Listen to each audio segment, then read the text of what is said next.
ஒளிபரப்ப உதவுபவர்கள்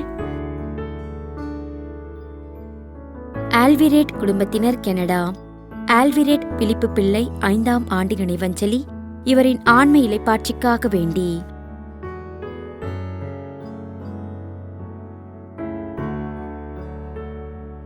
மனைவி அருளம்மாள் மற்றும் பிள்ளைகள் குடும்பத்தினர், சி. தாமஸ் பாண்டியன் மற்றும் சி. மேரி 7ஆம் நாள் நினைவஞ்சலி. இவர்களின் ஆன்ம இளைப்பாட்சிக்காக வேண்டி. தந்தை, மகன், தூய ஆவியாரின் பெயராலே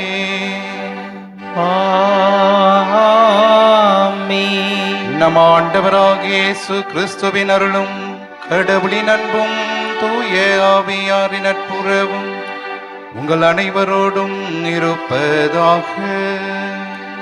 உம்மான்மாவோடும் இருப்பதாக.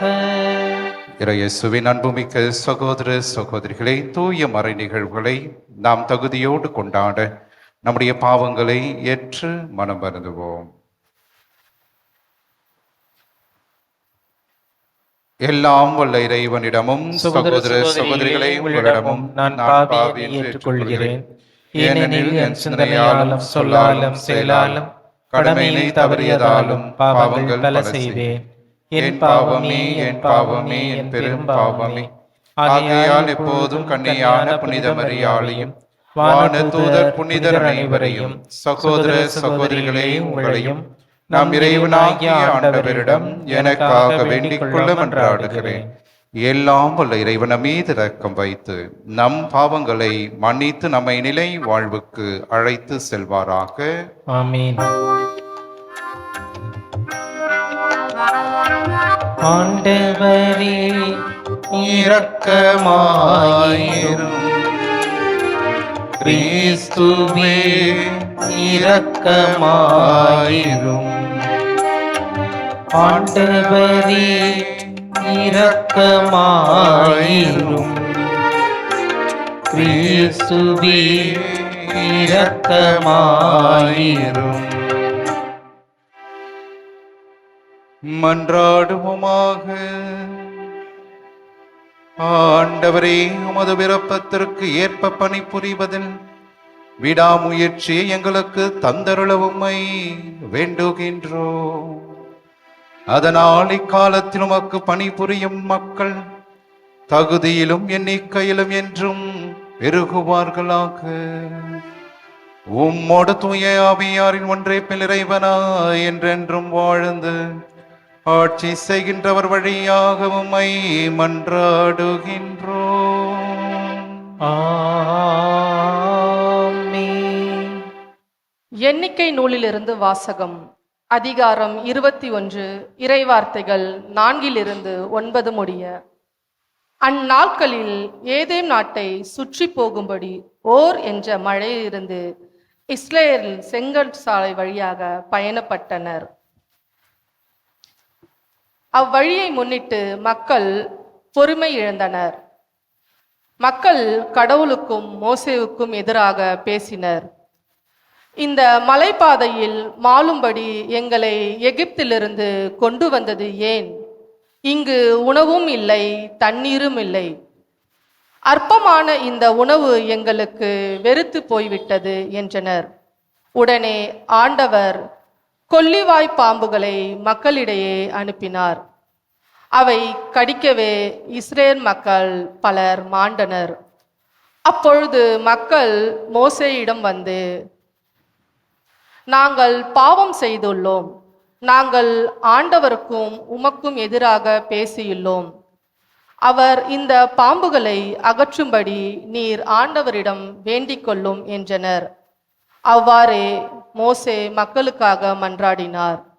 அப்பொழுது ஆண்டவர் மோசேயிடம், கொல்லிவாய் பாம்பு ஒன்றை செய்து அதை ஒரு கம்பத்தில் பொருத்தி, கடிக்கப்பட்டோரில் இதை பார்க்கின்ற ஒவ்வொருவனும் பிழைப்பான் என்றார்.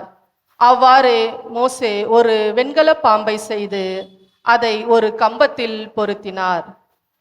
பாம்பு கடித்த எந்த ஒரு மனிதனும் இந்த வெண்கல பாம்பை பார்த்து உயிர் பிழைப்பான். ஆண்டவர் அருள்வாக்கு. இறைவனுக்கு நன்றி. பதிலுரை பாடல். திருப்பாடல் 102. ஆண்டவரே என் மன்றாட்டை கேட்டருளும். ஆண்டவரே என் மன்றாட்டை கேட்டருளும். ஆண்டவரே என் மன்றாட்டை கேட்டருளும். என் அபாய குரல் உம்மிடம் வருவதாக. நான் இடுக்கண் உற்ற நாளிலே உமது முகத்தை மறைக்காதீர். உமது செவியை என் பக்கமாக திருப்பியருளும். நான் மன்றாடும் நாளில் விரைவாய் எனக்கு பதிலளியும். பல்லவி. ஆண்டவரே என் மன்றாட்டை கேட்டருளும். வேற்றினத்தார் ஆண்டவரின் பெயருக்கு அஞ்சுவார். பூவுலகில் மன்னர் யாவரும் அவரது மாட்சியைக் கண்டு மருள்வார். ஏனெனில் ஆண்டவர் சீயோனை கட்டி எழுப்புவார். அங்கு அவர் தம் மாட்சியுடன் திகழ்வார். திக்கற்றவர்களின் வேண்டுதலுக்கு அவர் செவி கொடுப்பார். அவர்களின் மன்றாட்டை அவமதியார். பல்லவி. ஆண்டவரே என் மன்றாட்டை கேட்டருளும். விதை கடவுளின் வார்த்தை விதைப்பவரோ கிறிஸ்து. அவரை கண்டுகொள்கிற எவரும் என்றென்றும் நிலைத்திருப்பார். ஆண்டவர் உங்களோடு இருப்பாராக. உம்மான்மாவோடும் இருப்பாராக. புனித யோவான் எழுதிய தூய நற்செய்தியிலிருந்து வாசகம். ஆண்டவரே மாட்சி உமக்கே. அதிகாரம் 8 இறை திருவார்த்தைகள் 21 30 முடிய. இயேசு பரிசேயர்களை நோக்கி, நான் போன பின் நீங்கள் என்னை தேடுவீர்கள். நான் போகும் இடத்திற்கு உங்களால் வர இயலாது. நீங்கள் பாவிகளாவே சாவீர்கள் என்றார். யூதர்கள், நான் போகும் இடத்திற்கு உங்களால் வர இயலாது என்று சொல்கிறாரே, ஒருவேளை தற்கொலை செய்து கொள்ளப் போகிறாரோ என்று பேசிக்கொண்டார்கள். இயேசு அவர்களிடம், நீங்கள் கீழிருந்து வந்தவர்கள், நான் மேலிருந்து வந்தவன். நீங்கள் இவ்வுலகை சார்ந்தவர்கள், ஆனால் நான் இவ்வுலகை சார்ந்தவன் அல்ல. ஆகவேதான் நீங்கள் பாவிகளாகவே சாவீர்கள் என்று உங்களிடம் சொன்னேன். இருக்கிறவர் நானே என்பதை நீங்கள் நம்பாவிடில் நீங்கள் பாவிகளாய் சாவீர்கள் என்றார். அவர்கள், நீர் யார் என்று அவரிடம் கேட்டார்கள். அவர், நான் யார் என்று தொடக்கத்திலிருந்தே சொல்லி வந்துள்ளேன். உங்களை பற்றி பேசுவதற்கும் தீர்ப்பிடுவதற்கும் பல உண்டு. ஆனால் என்னை அனுப்பியவர் உண்மையானவர். நானும் அவரிடமிருந்து கேட்டவற்றையே உலகுக்கு எடுத்துரைக்கின்றேன் என்றார். தந்தையை பற்றியே அவர் பேசினார் என்பதை அவர்கள் உணர்ந்து கொள்ளவில்லை. இயேசு அவர்களிடம், நீங்கள் மானிட மகனை உயர்த்திய பின்பு இருக்கிறவர் நானே. நானாக எதையும் செய்வதில்லை, மாறாக தந்தை கற்று தந்ததையே நான் எடுத்துரைக்கிறேன் என்பதை அறிந்து கொள்வீர்கள். என்னை அனுப்பியவர் என்னோடு இருக்கிறார். அவர் என்னை தனியாக விட்டு விடுவதில்லை. நானும் அவருக்கு உகந்தவற்றையே எப்போதும் செய்கிறேன் என்றார். அவர் இவற்றை சொன்னபோது பலர் அவரிடம் நம்பிக்கை கொண்டனர். ஆண்டவரின் அருள் வாக்கு. கிறிஸ்துவே உமக்கு புகழ். இறையேசுவின் அன்புமிக்க சகோதர சகோதரிகளே, 17ஆம் நூற்றாண்டிலே வாழ்ந்த புனிதை ஜூலியா பில்லியட்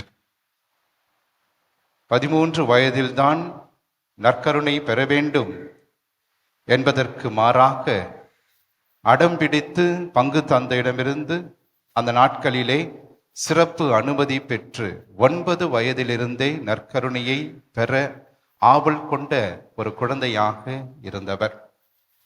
அவருடைய வாழ்க்கையிலே 23 வயது நடக்கின்ற போது சில விஷமிகள் அவருடைய தந்தையை கொல்வதற்கு துப்பாக்கியோடு வந்தார்கள்.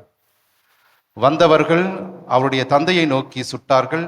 தந்தை தப்பிக்கவே அந்த குண்டானது இந்த புனிதை ஜூலியா அவருடைய முழங்காலை தாக்கியது.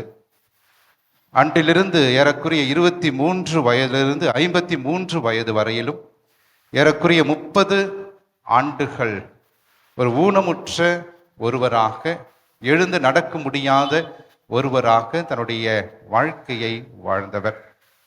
அவ்வாறாக இருக்கின்ற அந்த தருணத்தில் தான் ஆண்டவராக இயேசு கிறிஸ்து உயிர்த்த ஆண்டவர் அவருக்கு காட்சி கொடுக்கின்றார். காட்சி கொடுத்த உயிர்த்த ஆண்டவர் புனிதையை நோக்கி, எழுந்து நில், உயரவே பார், நான் உன்னோடு இருக்கிறேன். ஆகவே உன்னுடைய கண்களை உயர்த்தி என்னை நோக்கி பார் என்கின்ற வார்த்தைகளை சொல்லி அந்த நேரத்திலே புனித ஜூலியாவை சுகம் கொடுத்து அதன் பிறகு ஒரு துறவியாக மாறும்படியாகவும் ஒரு துறவர சபையை ஆரம்பிக்கின்ற அளவுக்கும், பிரெஞ்சு புரட்சியின் பொழுது ஏழை எளியவர்களுக்கு உணவு கொடுக்கின்ற அளவுக்கு ஆண்டவர் அவரை வழிநடத்தி எல்லா இடங்களுக்கும் நடந்து பயணித்து தன்னுடைய வாழ்க்கையை வாழ்ந்தவர் புனித ஜூலியா பெல்லியட். இன்று அவரை திரு அவை கொண்டாடுகிறது. ஆண்டவர் இயேசு சொன்னதைப் போல உன்னுடைய கண்களை உயர்த்தி பார் என்கிற வார்த்தைகளுக்கு ஏற்ப அன்று அந்த புனிதை சுகம் பெற்று கொண்டார்.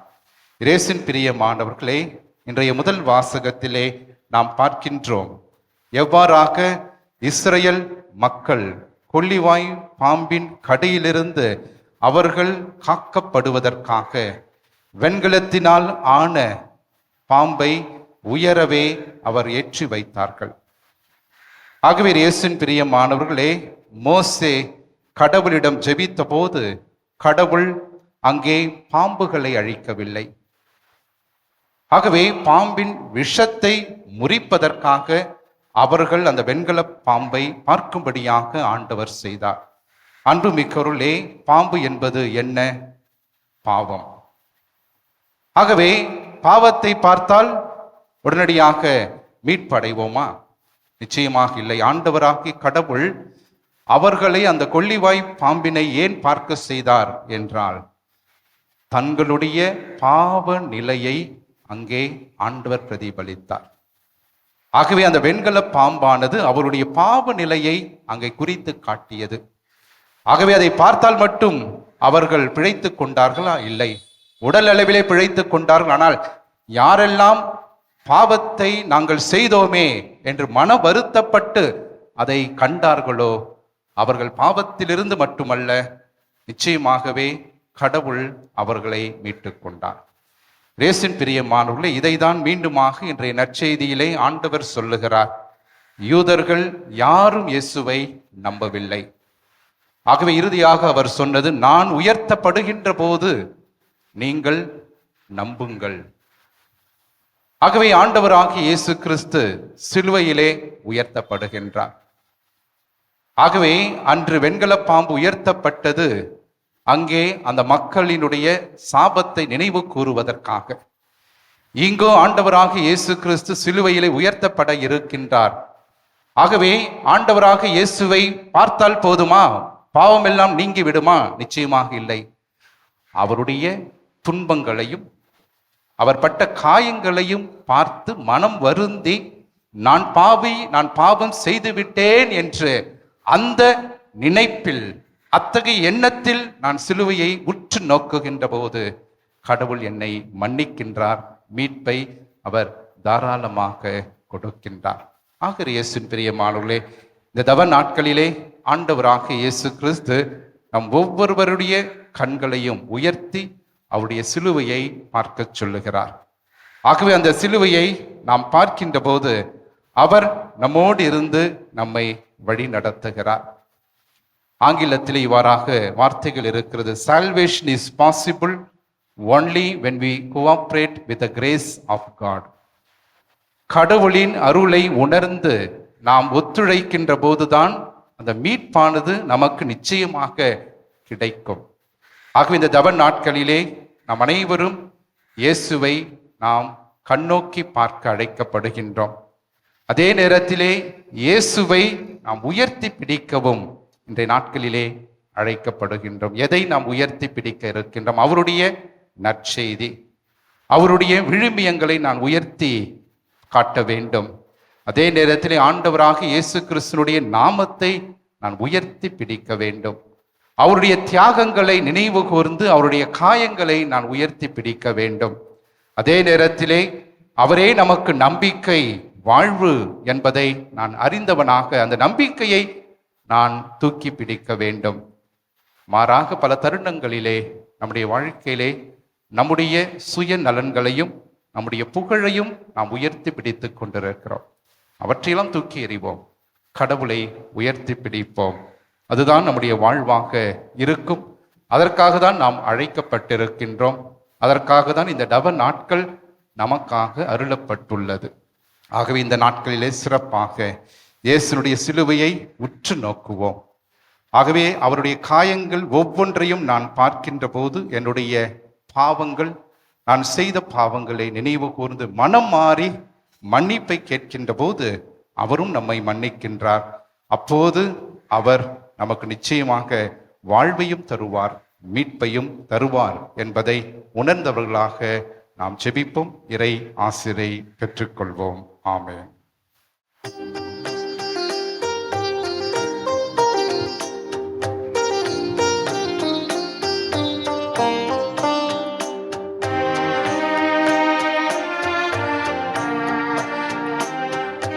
வாழ்வை பலியாய் மாற்ற வந்து என்னை ஏற்றிடுவார்.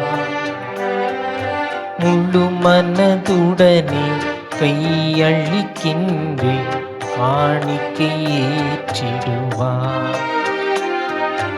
வாழ்வை பலியாய் மாற்ற வந்து என்னை ஏற்றிடுவார். முழு மனதுடனே கையளிக்கின்றே காணிக்கை ஏற்றிடுவார். சகோதர சகோதரிகளே, என்னுடையதும் உங்களுடையதுமான இப்பலி எல்லாம் உள்ள தந்தையாக இறைவனுக்கு ஏற்றதாகும்படி நாம் அனைவரும் சேர்ந்து மன்றாடுவோம். ஆண்டவர் தமது பெயரின் புகழ்ச்சிக்காகவும் ஆட்சிக்காகவும் நமது நன்மைக்காகவும் புனித திரு அவை அனைத்து நலனுக்காகவும் உமது கையில் இருந்து இப்பலியை ஏற்றுக்கொள்வாராக. ஆண்டவரே, மகிழ்வின் பலி பொருட்களை உமக்கு நாங்கள் ஒப்புக் கொடுக்கின்றோம். அதனால் நீர் எங்கள் குற்றங்களை கனிவுடன் மன்னித்து தடுமாறும் இதயங்களை வழி நடத்துவீராக. எங்கள் ஆண்டவராகிய கிறிஸ்து வழியாக உம்மை மன்றாடுகின்றோம். ஆமென். ஆண்டவர் உங்களோடு இருப்பாராக. ஆன்மாவுடன் இருப்பாராக. இதயங்களை மேலே எழுப்புங்கள். ஆண்டவரிடம் எழுப்பியுள்ளோம். நாம் இறைவனாக்கி ஆண்டவருக்கு நன்றி கூறுவோம். அது தகுதியும் நீதியும் ஆனதே. ஆண்டவரே, தூயவரான தந்தையே, என்றுமுள்ள எல்லாம் உள்ள இறைவா, எந்நாளும் இவ்விடத்திலும் நாங்கள் உமக்கு நன்றி செலுத்துவது மெய்யாகவே தகுதியும் நீதியுமாகும், எங்கள் கடமையும் மீட்புக்குரிய செயலுமாகும்.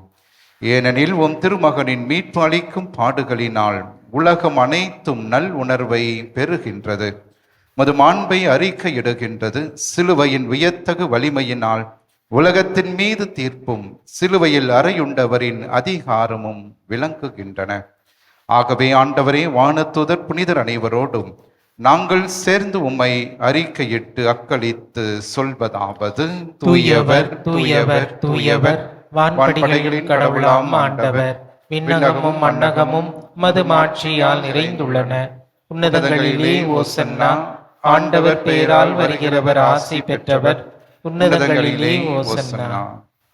ஆண்டவரே, நீர் மெய்யாகவே தூயவர், தூய்மை அனைத்திற்கும் ஊற்று. ஆகவே உம்முடைய ஆவியை பொழிந்து இக்காணிக்கைகளை தூய்மைப்படுத்த உம்மை வேண்டுகிறோம். இவ்வாறு எங்கள் ஆண்டவர் இயேசு கிறிஸ்துவின் உடலும் இரத்தமுமாக எங்களுக்கு இவை மாறுவனவாக.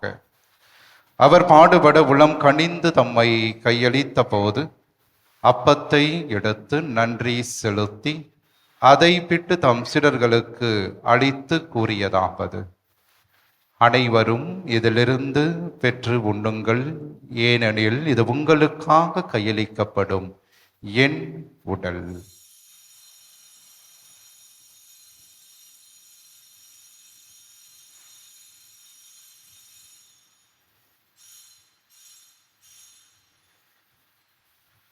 அவ்வண்ணமே இரவு விருந்தை அருந்திய பின் கிண்ணத்தையும் எடுத்து மீண்டும் உமக்கு நன்றி கூறி தம் சீடர்களுக்கு அளித்து அவர் கூறியதாவது: அனைவரும் இதிலிருந்து பெற்று பருகுங்கள், ஏனெனில் இது புதிய நிலையான உடன்படிக்கைக்கு உரிய என் இரத்தத்தின் கிண்ணம்.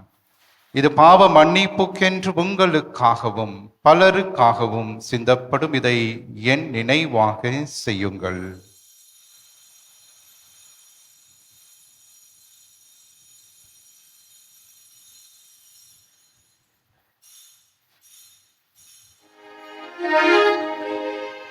நம்பிக்கையின் மறை பொருள். ஆண்டவரே, நீர் வருமளவும் உமது இறப்பினை அறிக்கையிடுகின்றோம், உமது உயிர்ப்பினையும் எடுத்துரைக்கின்றோம். ஆகவே ஆண்டவரை, நாங்கள் கிறிஸ்துவின் இறப்பினையும் உயிர்ப்பினையும் நினைவு கூர்ந்து வாழுதர்ம அப்பத்தையும் மீட்பளிக்கும் இக்கிண்ணத்தை உமக்கு ஒப்புக் கொடுக்கின்றோம். உம் திருமுன்னின்று மக்கு ஊழியம் புரிய தகுந்தவர்கள் என எங்களை ஏற்றுக்கொண்டீர். எனவே உமக்கு நன்றி செலுத்துகின்றோம். மேலும் கிறிஸ்துவின் உடலிலும் இரத்தத்திலும் பங்கு கொள்ளும் எங்களை தூய ஆவியார் ஒன்று சேர்க்க வேண்டும் என உம்மை தாழ்மையுடன் மன்றாடுகிறோம். ஆண்டவரே, உலகெங்கும் பரவியிருக்கும் அது திரு அவையை நினைவு கூர்ந்தருளும். எங்கள் திருத்தந்தை பிரான்சிஸ், எங்கள் பேராயர் ஜார்ஜ், எல்லாம் திருநிலையினர் ஆகிய அனைவரோடு உமது திரு அவை அன்பில் நிறைவு பெற செய்தருளும். உயிர்த்தெழும் எதிர்நோக்குடன் துயில் கொள்ளும் எங்கள் சகோதரர் சகோதரிகளையும் இறந்தோர் அனைவரையும் இரக்கத்துடன் நினைவு கூர்ந்து உமது திருமக ஒளியினுள் ஏற்றருளும். எங்கள் அனைவர் மீதும் இரக்கமாயிரும். கடவுளின் கன்னித்தாயான புனிதமிக்க ஆரோக்கிய அன்னை, அவருடைய கணவரான புனித யோசேப்பு, புனித திருத்தூதர்கள், இன்று நாங்கள் கொண்டாடுகின்ற புனித ஜூலியா, மற்ற அனைத்து புனிதரோடு நாங்கள் நிலை வாழ்வில் பங்கு கொள்ளும் தகுதி பெற்று உம் திருமகன் இயேசு கிறிஸ்து வழியாக உம்மை புகழ்ந்தேத்தும் வரமருள உம்மை மன்றாடுகின்றோம்.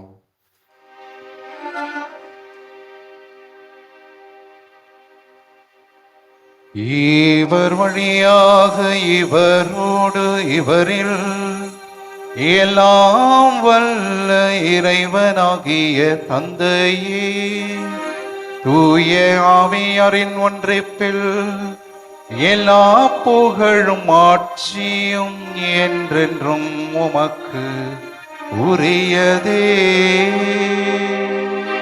ஆமென், ஆமென்,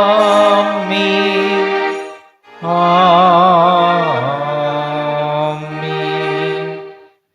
கடவுளை தந்தையன் அழைக்க இயேசு நமக்கு கற்றுக் கொடுத்த ஜெபத்தை விண்ணக தந்தையை நோக்கி நம்பிக்கையோடு நாம் ஜெபிப்போம். விண்ணுலகில் இருக்கின்ற எங்கள் தந்தையே, உமது பெயர் தூயது என போற்ற பெறுக, உமது ஆட்சி வருக, உமது திருவுளம் விண்ணுலகில் நிறைவேறுவது போல மண்ணுலகிலும் நிறைவேறுக. எங்கள் அன்றாட உணவை இன்று எங்களுக்கு தாரும். எங்களுக்கு எதிராக குற்றம் செய்வோரை நாங்கள் மன்னிப்பது போல எங்கள் குற்றங்களையும் மன்னியும். எங்களை சோதனைக்கு உட்படுத்தாதேயும், தீமையிலிருந்து எங்களை விடுவித்தருளும். ஆண்டவரே, தீமை அனைத்திலிருந்தும் எங்களை விடுவித்து எங்கள் வாழ்நாளில் அமைதியை கனிவுடன் அருள உம்மை மன்றாடுகின்றோம்.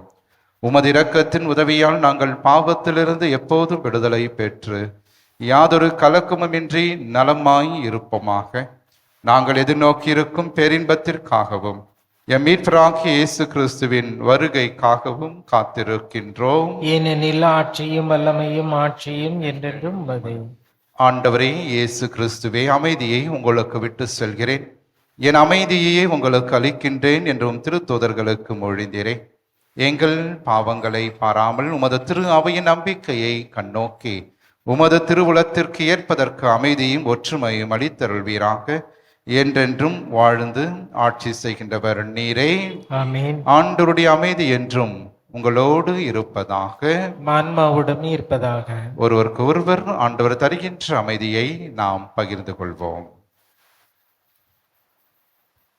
உலகின் பாவங்களை போக்கும் இறைவனின் செம்மறியே, எங்கள் மேல் இரக்கமாயிரும்.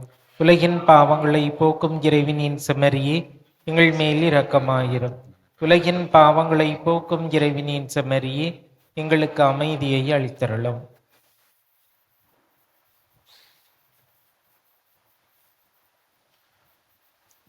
இதோ இறைவனின் செம்மறி, இவரே உலகின் பாவங்களை போக்குபவர். நம்முடைய அன்றாட குடும்ப வாழ்விலே நமக்கு எதிராக வருகின்ற எல்லா தீமைகள், துன்பங்கள், தீராத கடன் சுமைகள், உடல் உள்ளத்தை வாட்டுகின்ற நோய்கள், அழகையினால் வருகின்ற சோதனைகள், இவை அனைத்திலிருந்து நம்மை தினந்தோறும் காத்து வழிநடத்துகின்ற உயிருள்ள இயேசு கிறிஸ்து இவரே. இவருடைய திருவிருந்திற்கு அழைக்க பெற்ற நாம் அனைவருமே பேறு பெற்றோர். ஆண்டவரே, நீர் நிலத்தில் எழுந்தருளி வர நாம் தகுதியற்றவன், ஆனால் ஒரு வார்த்தை மட்டும் சொல்லி அருளும், எனது ஆன்மா நலமடையும். கிறிஸ்துவின் திருவுடன் திரு ரத்தம் நம்மை காத்து நிலை வாழ்வு நமக்கு அளிப்பதாக. ஆமென். நன்றியோடு மன்றாடுவோமாக. எல்லாம் வல்ல இறைவா, எங்களுக்கு அருள் புரிய உம்மை வேண்டுகின்றோம். அதனால் உமக்கு உரியவற்றை தொடர்ந்து நாடி விண்ணக கொடைகளை என்றும் அடைய தகுதி பெறுவோமாக. எங்கள் ஆண்டவராகிய கிறிஸ்து வழியாக உம்மை மன்றாடுகின்றோம்.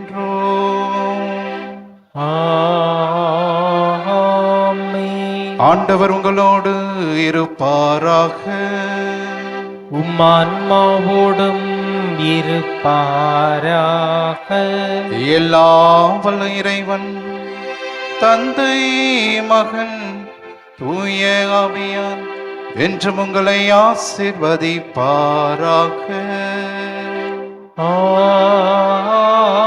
ஆமென். ஆரோக்கியனின் ஆசீரோடு சென்று வாருங்கள்.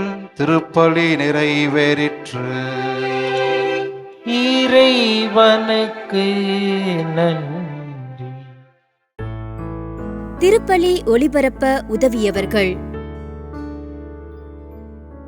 ஆல்விரேட் குடும்பத்தினர், கனடா. ஆல்விரேட் பிலிப்பு பிள்ளை 5ஆம் ஆண்டு நினைவஞ்சலி.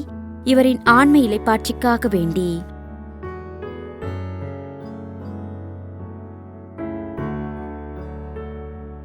மனைவி அருளம்மாள் மற்றும் பிள்ளைகள் குடும்பத்தினர்: சி தாமஸ் பாண்டியன் மற்றும் சி மேரி 7ஆம் நாள் நினைவஞ்சலி. இவர்களின் ஆன்ம இளைப்பாட்சிக்காக வேண்டி.